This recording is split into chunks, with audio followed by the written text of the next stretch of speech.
నమస్తే బీఆర్కే భక్తి ఛానల్ కి స్వాగతం. నేను పద్మ. ఈ రోజు మనతో పాటు స్టూడియోలో ఉన్నారు దివ్య విశ్వశక్తి పరివార్ ప్రచారకులు శ్రీ శ్రీ స్వామి ఓం స్వరూపిజీ గురువుగారు ప్రస్తుతం మనతో పాటు స్టూడియోలో ఉన్నారు. వారిని అడిగి మనకున్న సందేహాలన్నింటినీ కూడా నివృత్తి చేసుకునే ప్రయత్నం అయితే చేద్దాం. నమస్కారం గురుగారు. శుభమస్తు తల్లి. గురుగారు, చాలా మంది అంటూ ఉంటారు, మనం కూడా కొన్ని అంటే సినిమాల ప్రభావం అవ్వచ్చు, పెద్దవాళ్ళు చెప్పిన ప్రభావం అవ్వచ్చు, కానీ మనం చేసే పాప పుణ్యాలు మన మరణాన్ని నిర్ణయిస్తాయని. అంటే ఏ విధమైన పాపాలు చేస్తే మరణాలు కూడా దానికి లింక్ అయి ఉంటుంది. అంటే కళ్ళతో చేస్తే పాపం కళ్ళ నుంచి ఆత్మ పోతుందని, ప్రాణం పోతుందని, రకరకాల చేతితో చేస్తే అలా కొన్ని అంటూ ఉంటారు. వీటికి సంబంధించి గరుడ పురాణంలో కూడా ఉన్నాయి. ఎవరు ఏ రకంగా పాపాలు చేస్తే ఆ రకంగా మరణం శిక్షలు ఉంటాయి. మరణంతోనే అది శిక్ష అంటే మనకి లాస్ట్ ఇంకా మరణం అవుతుంది శిక్ష అన్నది ఫైనల్ గా. నిజమే అంటారా? అలా జరుగుతుందంటారా? చూడు తల్లి, మరణము అనే పదానికి అర్థం తెలుసుకుందాం. మరణము అంటూ ఉంటాం కదా. అవును. మరణము అంటే మన దృష్టిలో చైతన్యం లేని స్థితిలో ఉండేటువంటి శరీరము మరణము. కాళ్ళు చేతులు ఆడితే జీవం ఉన్నట్టేగా, అంతే. మాట్లాడితే వాడి గొంతున్నట్టే, చూస్తుంటే చూపున్నట్టే, వింటుంటే ఇవన్నీ ఎంత సహజమో, మరణము అంటే చలనం లేని స్థితిలో ఉండేదాన్ని మృత్యువుగా మనం మాట్లాడుతూ ఉంటాం.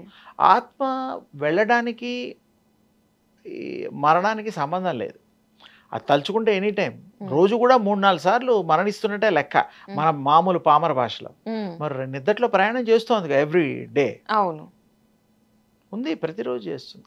అయితే ఇక్కడ ఆత్మ చేసిన పాపాలు పుణ్యాలు ఈ శరీరంలో ఉండి చేసినప్పుడు, పుణ్యం చేసినప్పుడు మంచే వస్తుంది, సందేహమే లేదు. పాపం చేస్తే దానికి పనిష్మెంట్స్ ఉంటాయి. అది అనుభవించడం కోసం మళ్ళీ జన్మెత్తాలి, లేకపోతే ఈ జన్మలోనే చివరిలోపుగా అది జరుగుతుంది. అంటే శిక్ష అనుభవించాల్సి వస్తుంది. కానీ పాపం చేయకుండా ఉండడానికే మన శాస్త్రాలు ఉన్నాయి కదా. ఈ పాపం చేయొద్దురా అబ్బాయి, అబద్ధం ఆడొద్దు, ఒకరి మోసం చేయకూడదు, ఒకరి చెడు దృష్టితో చూడకూడదు, ఇవన్నీ మనం పెద్దవాళ్ళు చెప్తున్నారు కదా పెంచేటప్పుడు.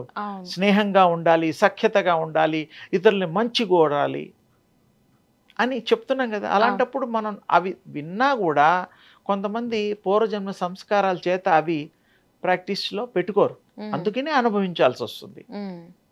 లేకపోతే మంచి చేస్తే ఈ మంచే, ఇంకా చెడు లేనే లేదు, పుణ్యమే తప్ప పాపం అనే ప్రశ్న ఉండదు. అందరూ దొంగలు ఉంటే కదా పోలీస్ స్టేషన్లో, దొంగలే లేకపోతే పోలీస్ స్టేషన్లో ఎందుకమ్మాయి?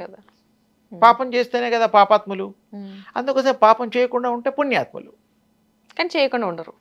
అంటే అది మరి పూర్వజన్మలో అది చెయ్యాలి అనుభవం. మరి ఇంకెవరో పాపం చేస్తే వీడి ఈ పాపానికి అది చేయగా తినక కొన్ని మార్చినట్టుగా వాళ్ళు గంధం మొక్కలు దొరుకుతాయి, చెక్కలు, అవి రాయిగా గంధం వస్తుంది, సానపడతాయి. అలాగే ఈ జన్మలు స్వీకరిస్తూ జన్మ అవతారాలు, మానవ అవతారాలు ఎత్తుతూ కొన్నిగా పాపపుణ్యాలను బేరే చేసుకొని అనుభవిస్తే అప్పుడు విశేషంగా సశేషంగా అయిపోతాయి. అంటే ఒక బ్యాగ్లో అన్నీ నింపి పెడతాం అనుకో, ఆ పోయిన జన్మలు అన్నీను, ఆ బ్యాగ్ ఒక్కొక్కటి తీసి ఒక్కొక్క కర్మను అనుభవిస్తే బ్యాగ్ ఖాళీ అయిపోతుంది. ఎంత సింపుల్. అలాగే మన పూర్వజన్మ బ్యాగ్ సంచిలో పెట్టినట్టుగా అవన్నీ మనం అనుభవిస్తే ఇంకా కర్మలు చెయ్యొద్దమ్మాయి. ఏ మంచి కర్మ తప్ప వేరే కర్మలు చేయకుండా మంచి ఆలోచనలు చేస్తే వాడికి మళ్ళీ జన్మ తీసుకోవడానికి ఆస్కారం ఉండదు. ఈ దేహాలు ఏ దేహమైనా పట్టచ్చు, ఎన్నో వృక్షాలు గాను జంతువులు గాను పుట్టచ్చు.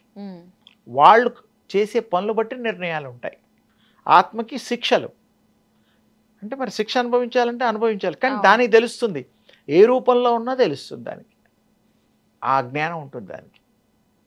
అందుకని మనం ఏం చేయాలంటే ఆత్మల్ని మనుషులుగా ఉన్నప్పుడు, ఈ అవతారాలలో ఉన్నప్పుడు మంచి ఎవరన్నా చెబితే విని ప్రాక్టీసెస్ చేస్తే చక్కగా దైవ భక్తి చేత ఇవి చేస్తే భగవంతుడు కూడా, మీరు భగవంతుడిని చూడగలుగుతారు. మీరే భగవంతుడు. దైవం మానుష రూపేణ ఒక కొటేషన్ ఉన్నది. దేవుడు భగవంతుడి రూపంలోనే ఇన్ని అవతారాలు, 9 అవతారాలు ఎత్తాడుగా. ఇంకా మరి దేవుడు, మనం కూడా మానవ అవతారం, మనం కూడా ఒక రక శక్తి ఉంది కాబట్టి, ఆ పరాత్పరులోంచి ఒక అంశ కాబట్టి మనం కూడా దివ్యాత్మ లెక్క, దైవాత్మలమే మనం కూడా. కానీ మనం ఏంటంటే మీరు అన్నట్టు ఇందాక శక్తి తేలిగ్గా చూడడానికి సూర్యుడిని మనం పోలుస్తాం, తేజస్సును పోలుస్తాం. భగవంతుడు రూపాన్ని ప్రకాశ రూపంలోనే ఉంటాడు, భగవంతుడు తేజో రూపంలోనే ఉంటాడు, అందులో సందేహం లేదు. శాస్త్రంలో అదే చెప్పింది, వేదాల్లో అదే చెప్పబడింది. భగవంతుడు రూపాన్ని తేజో రూపంగాను ప్రకాశ రూపంగాను చెప్పబడింది. అందుకని భగవంతుడు ఆ రూపంలో ఉంటాడు. మీరు చూసి అందుకే సూర్యోపాసనలో మీరు ప్రత్యక్ష సాక్షిభూతమైనటువంటి సూర్యనారాయణని ప్రాక్టీస్ చేస్తే మీకు ఆ దివ్య తేజస్సు ఒళ్ళంతా పాకి ఈ శరీరం మయమైపోయి దివ్య తేజోమయమైపోయి మీరు దివ్య తేజో రూపులైపోయి ఆ శక్తి సంపాదించి సత్కర్మలు చేయడానికి కర్మశేషాలు అన్నీ కూడా విశేషంగా దాన్ని తొలగించుకొని మీరు కర్మలు లేని ఆత్మగా మిగిలిపోయిన నాడు మరల జన్మలు ఉండవు. భగవంతుడిలో లీనమైపోతారు అమ్మాయి, మీరే భగవంతుడు అయిపోతారు, ప్యూరిఫై అయిపోతారు. ఇది చాలా సింపుల్ టెక్నిక్ చెప్పా. దీనికి శ్లోకాలు అవి ఇవి ఒకటొకటి ఎన్ని చెప్పినా ప్రజలకి మనకు కావాల్సింది సారాంశం. అంతే, సారాంశం చెప్తే వాళ్ళకి అర్థమయ్యే రీతిలో బ్రహ్మాండం అంటారు. లేకపోతే ఏమిటో మాట్లాడాడు అది. ఇప్పుడు ప్రస్తుతం వాడుకలో లేని భాషల్లో మనం మాట్లాడితే అర్థం కాదు, అది స్వీకరించరు. అర్థం కాకపోవడం ఎలాగో స్వీకరించరు. వాడికి కావాల్సిన తెలిసిన భాషలో చెప్పడానికి ప్రయత్నం చేస్తే వాళ్ళు వింటారు, ఆనందిస్తారు, ప్రాక్టీస్ చేస్తారు. సూర్యోపాసన చేద్దాం, తప్పకుండా వాళ్ళందరూ లాభం పొందుతారు. చాలా తేలిక పద్ధతుల్లో చెప్పాను.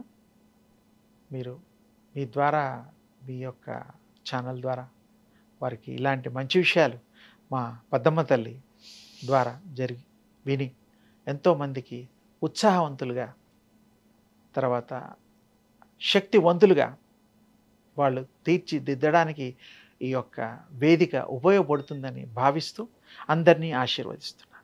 ధన్యవాదాలు గురుగారు.